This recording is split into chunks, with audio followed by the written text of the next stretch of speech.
Dear participants, I welcome all of you in this lecture of programming in Python, where I will discuss object-oriented programming in today's class. To revise what we had discussed in last class, so we had seen how to create dictionary, which is a very important data type, or you could say important data structure as far as Python is concerned. Then we had seen certain properties of dictionary, and then we discussed how to access dictionary using items, keys, and values. Then finally, we compare different data types that we discussed in last week. So all these have been covered till now. These are the contents of current week that we will discuss. We will discuss object-oriented programming in Python.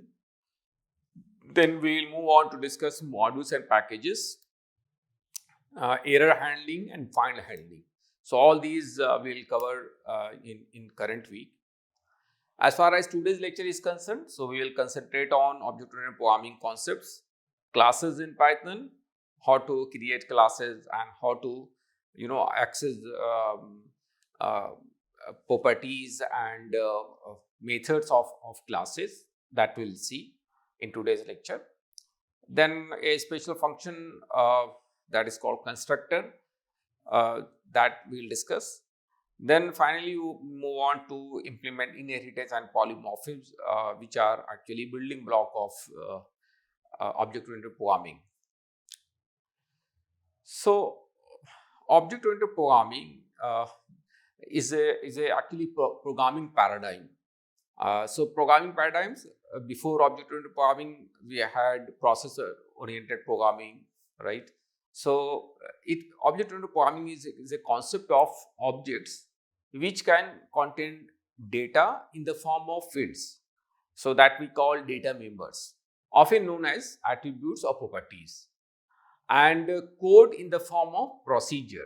So as far as object-oriented programming is concerned, so it is based on concept of object, and object actually contains data as well as function, and function that will actually operate on those data. There are 4 pillars of object-oriented programming language. One is encapsulation, abstraction, inheritance, and polymorphism. So what is encapsulation? So encapsulation is the concept of bundling of data, that is attributes, and methods that operate on the data into a single unit, that is class, and the restriction of direct access to some of an object's components. So actually you decide how the data members of class would be accessed, right? So through which function you will actually allow to access the data of the class. So that is encapsulation. You are combining both data and function into a single unit, that is class. Now the second pillar is abstraction. It is described as the concept of hiding the complex reality while exposing only the necessary parts. It is about focusing on what an object does instead of how it does, right? So we are focusing on the very abstract form of methods, right? We are not bothering about how methods have been implemented at background, right? Like we can take the case of car. When we used to drive the car, we are not bothering how brake have been implemented. What are the technology behind the brake. We are just concentrating on how to take brakes, right? And how to shift the gear, and how to use the functionality without knowing the detail of those functionality, right? So that is the concept of abstraction. Now, as far as inheritance is concerned, so it describes as a mechanism for a new classes to use the properties and methods of an existing class. So you are having a class and you want to use the properties and methods of this class into a new class, that is a child class. So child class want to access the properties and methods of parent class. So in this way, using the inheritance, we are promoting reusability actually. So we are not implementing the class from scratch. If there is a class that exists, then we can use those class to create new subclasses, and depending on the context and the problem, right? So if there, suppose there is already you have created a class, let's say you have created a class shape, and it has having certain members, data members and member functions, and now you are creating one more class, let's say box. So this box can take certain properties of shape, right? Because box is very much related to shape. So in this way, we can use concept of inheritance. And polymorphism, the last pillar of object-oriented programming. So it is the ability for classes to implement the same methods in different ways, allowing for flexibility in interfacing with objects. So you are having a single function, but it would behave differently depending on the context. So single function work differently at different places. So that is the polymorphism. We'll discuss when we will be defining the classes. In that point of time, we will discuss inheritance, how to implement inheritance and polymorphism. So now we'll focus on how to define a class, right? So we have already seen the importance of abstraction, polymorphism, inheritance as far as object-oriented programming is concerned. And now object-oriented programming is having full focus on class and objects, right? So what is class? So class actually provide a way of combining data and functionality together. So class is I would say collection of objects, right? So a student is a class, and individual student is actually instance of those that class, or you could say object. So if I would club all the objects, so that is actually a class. So class is a blueprint of the object, and object is actually instance of the class.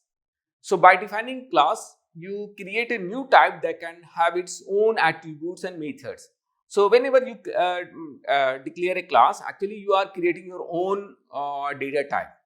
And in today's class, we'll discuss how you can create a new data type based on class. So whatever we had seen different data types, so that is actually a class.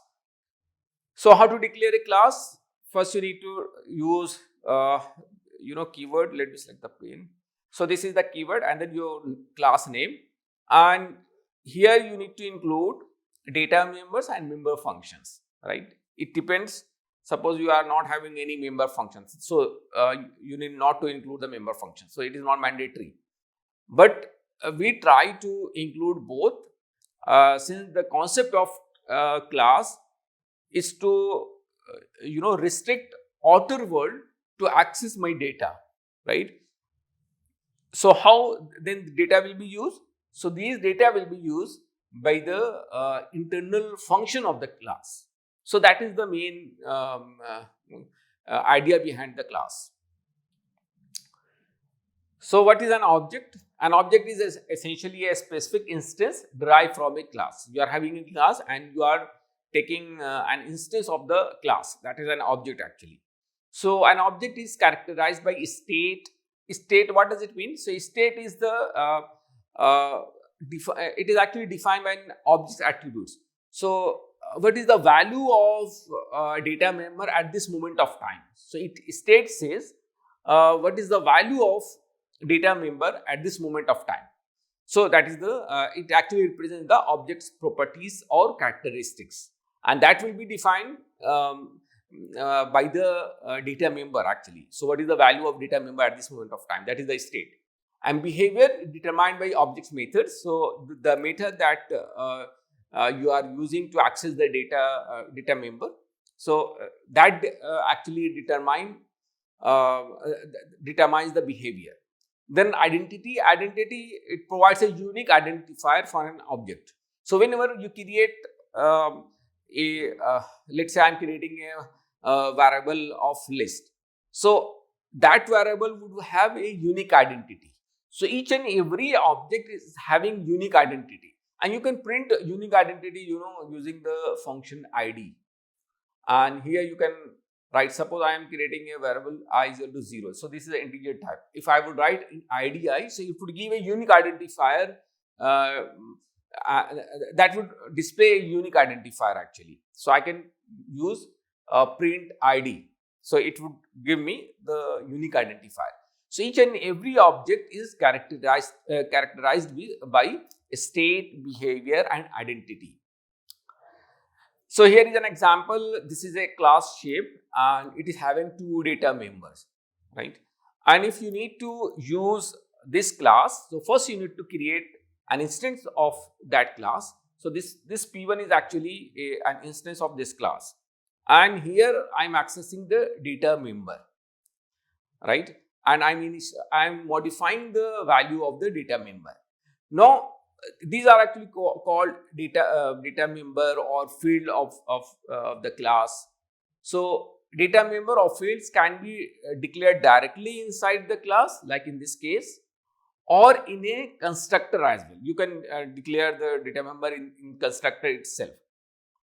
So what is constructor, that we will discuss later on. So this is the way you actually declare the data members, and the way you are using those data members.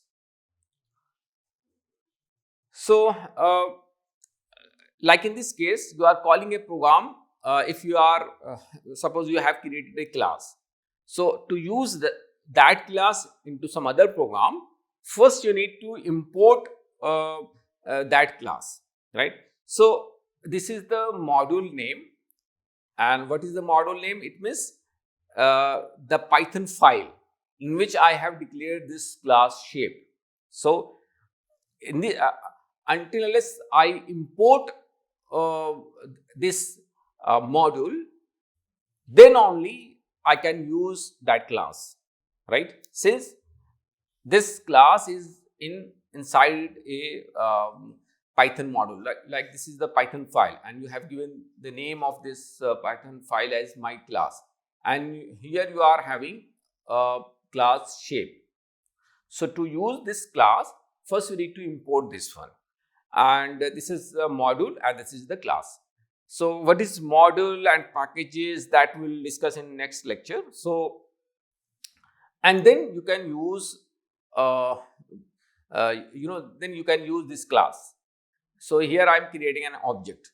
So if you need to use a class that is in some other Python file, then you have to use import, right? And then how to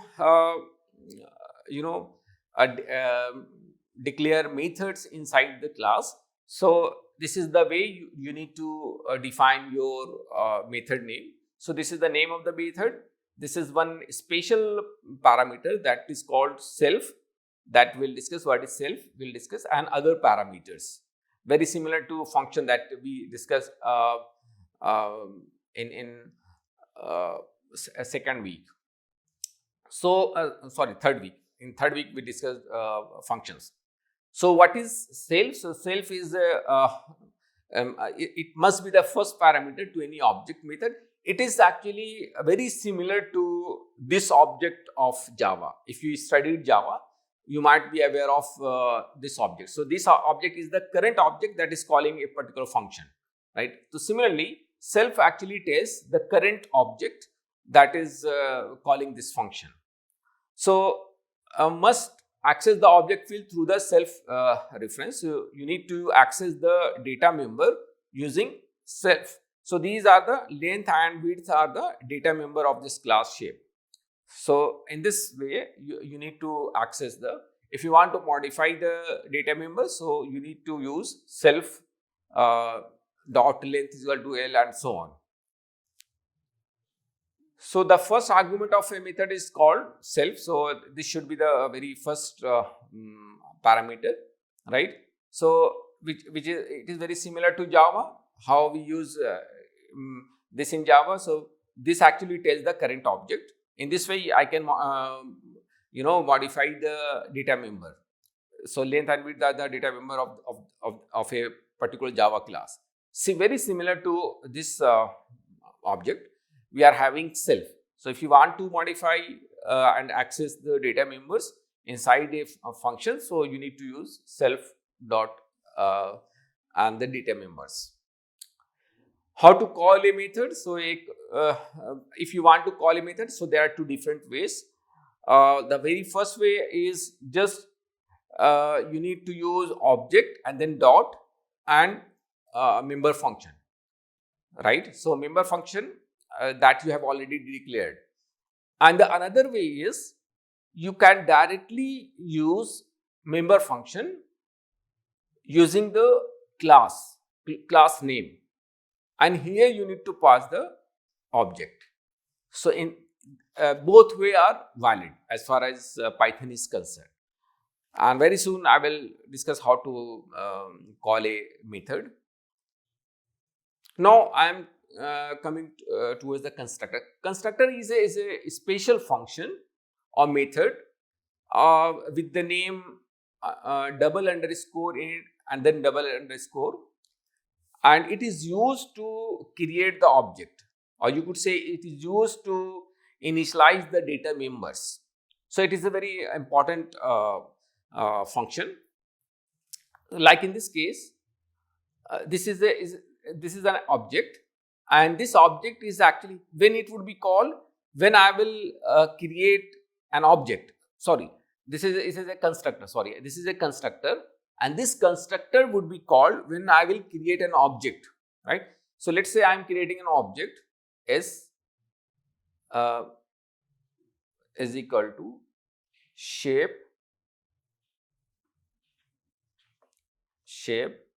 and then 5,10. So as soon as I create this object, right, then at that moment of time this would be automatically called. This constructor would be automatically called. I need not to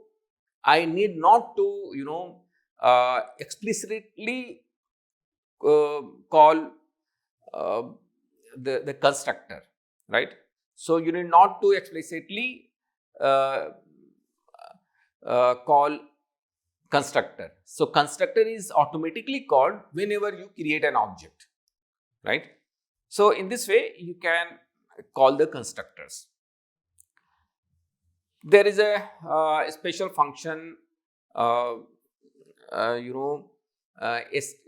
special method, you could say, that is str underscore str, and this str will be actually used when you want to print objects. Let's say you have created an object S, right, and if you want to print S, so at that moment of time this will be invoked, and whatever you want to return, so that would be displayed actually.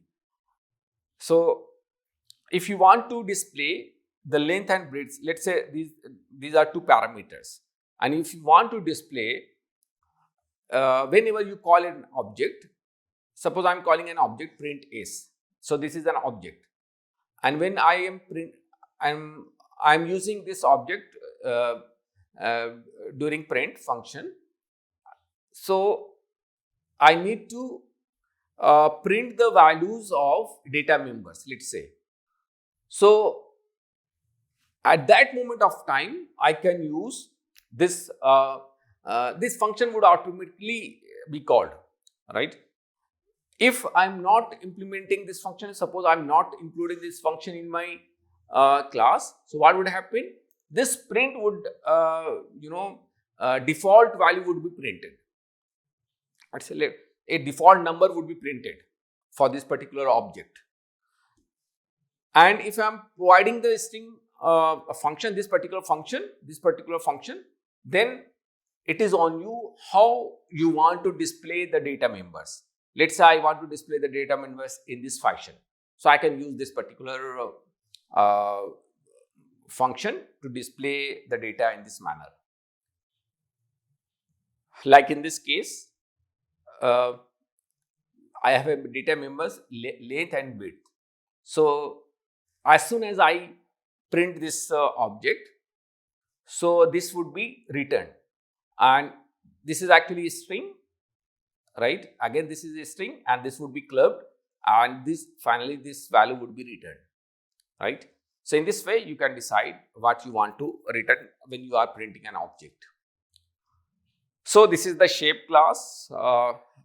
First, I have created two data members, right? And this is the constructor where I'm initializing the data, and this is a again this would be used when I would be printing my object. So a proper data members would be displayed, and this is actually this will be used to find the area of this particular shape. So this is the way how we can create a class, full-fledged class. So before going to inheritance, first let me discuss how we can create class using IDLE. I'm switching to IDLE. So first you need to create a class, right? I'm creating a class shape, okay, and then I'm taking two data members here. One is length is equal to 0, and then width as a 0 here. Then what I will do, I will create a constructor. So we have seen how. Let me avoid first. I'm avoiding here constructor. Then I will later on include constructor. Okay. Now, suppose I am trying to find the area, right? And area, and this will return GT length into width. Let's say it is actually a rectangle, right? So in that case, it would return length and width. And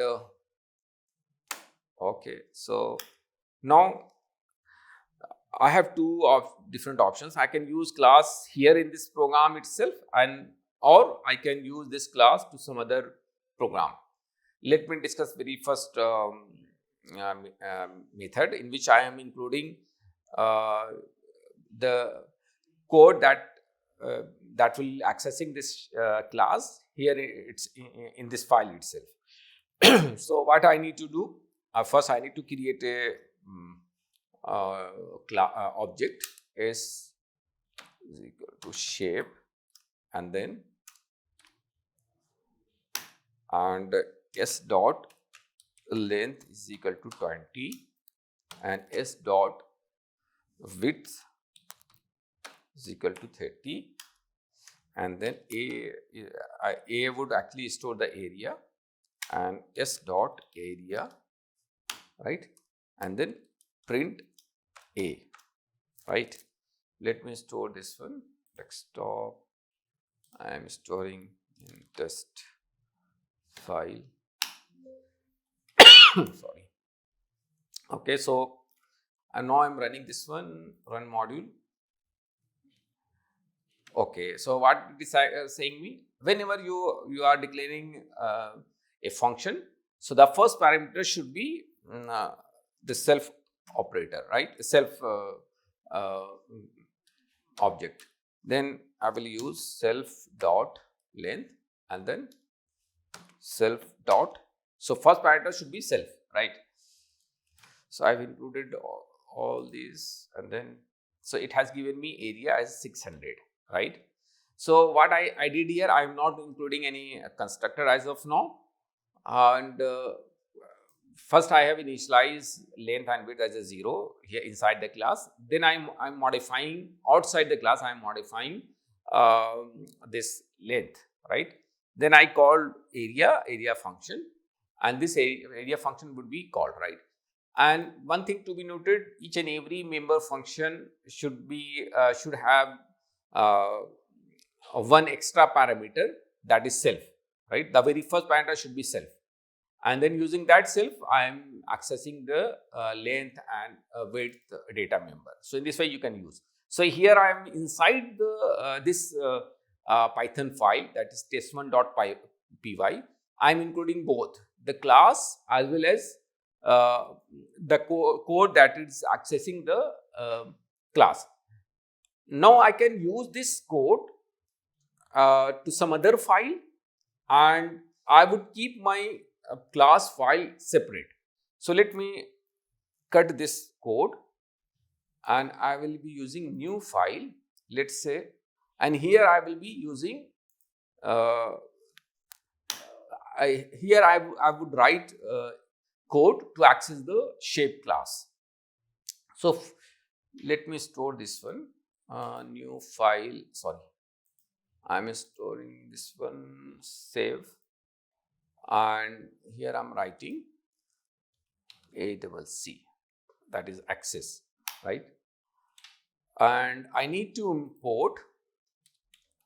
import, which is I am importing test1, okay. I need to import test1, right? And then since this shape is part of this module, so test1 is actually module, then test1 dot shape and right, so s dot length and then s dot area. Let me execute this one.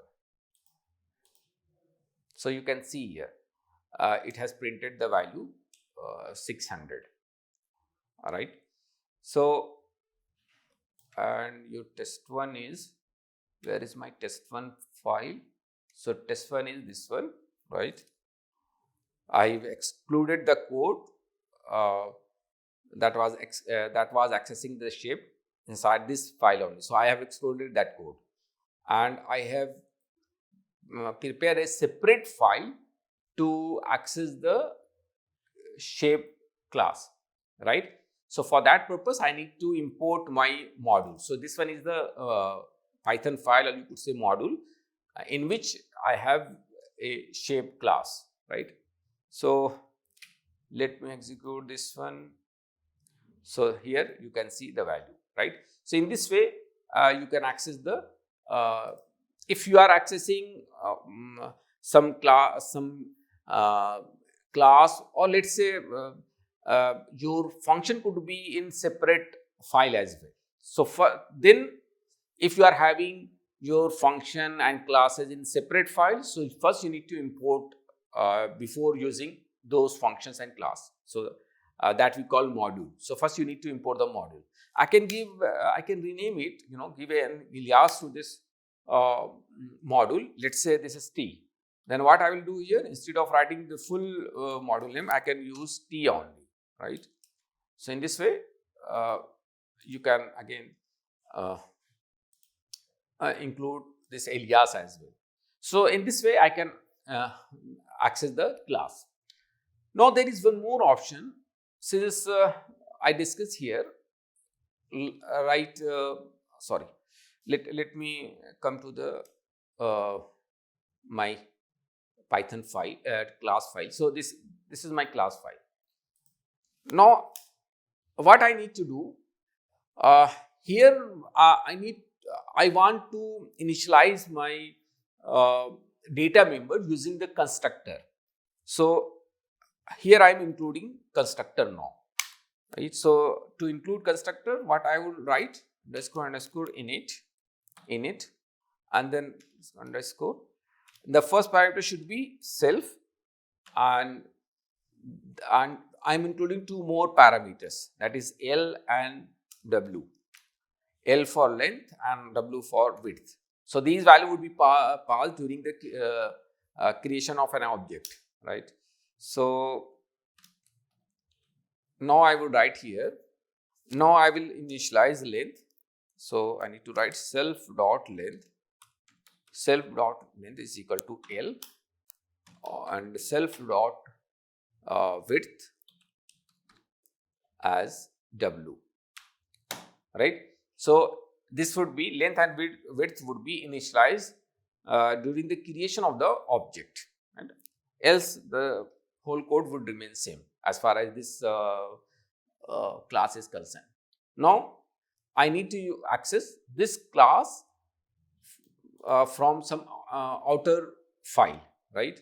So what I need to do here, I have included, since I have included a constructor. So there are two different type of constructor. One is called default constructor. So when you are not passing any parameter to the object, so the default constructor would be called. Now since I have created a parameterized constructor, it means you are passing certain values to constructor. So here I need to pass values to during the creation of the object. So here I am passing these values, right? So what it will do, it will first create an object where these 20 and 30 would be passed to the constructor, and the data member would be initialized accordingly. And then finally you need to call area function, right? So let me execute this one. So again you can see here the value is 600. So what we have seen till now, we have seen how to include data members in the class and how to access data members from some other outer file, right? We have seen in the previous code, and we can also initialize our data members using constructor, right? So this is the way of initializing the data using the constructor, right? So this is the way how you access the class. Let me come to the PPT now. So we have seen all these how to initialize data members using constructor, and how to calculate area using a function. And there is one more function you can see here, that will be used to display the content of the object. So let me show you that functionality here. So I'm going to ideally. So what is the purpose of using that function, that particular function, right? That str function. So let me first print the value of the object. Since s is the object, I am trying to print value of s, right? So what is it? It is giving me a default value, right? So this is giving me object at this number, hexadecimal number. Now I want to print at this moment of time, I want to print the data members, let's say data member. So what we need to do, so I just discussed, I need to include this particular function, right? str function. So I am trying to code that str function now. So which is let me open this one. Yes. So def __ str __, and the very first parameter should be self, right? And here I will return what I need to return, length and width, right? So first I need to typecast length to a string, right? Actually this need to return an string. This need to return a string. So first I need to typecast length to a string. So length that is self dot length, length, and then plus. So it will add this string let's say comma, and then plus again str and self dot width, right? So what it will do? It will return uh, uh, the data members in the form of a string. So let me show you how it is actually working. So I'm here trying to print now. So you can see here the data members have been printed here. So we can use this the particular function str to print the data members of the object, right? So I'm stopping here. So what we had discussed till now, we have seen the importance of object-oriented programming and how to create classes in Python and what is the purpose of object and how to include a member function in the class and how to access member function. Similarly, we have seen how to include constructor and what is the purpose of including constructor in the class, whether it is mandatory or not. That we have seen all these concepts. We have already we have seen str function as well to return a string. So all these have been discussed till now, and in next class I will discuss the remaining part of the class, which is inheritance and then polymorphism. So we'll discuss in next class. Thank you so much for joining this class.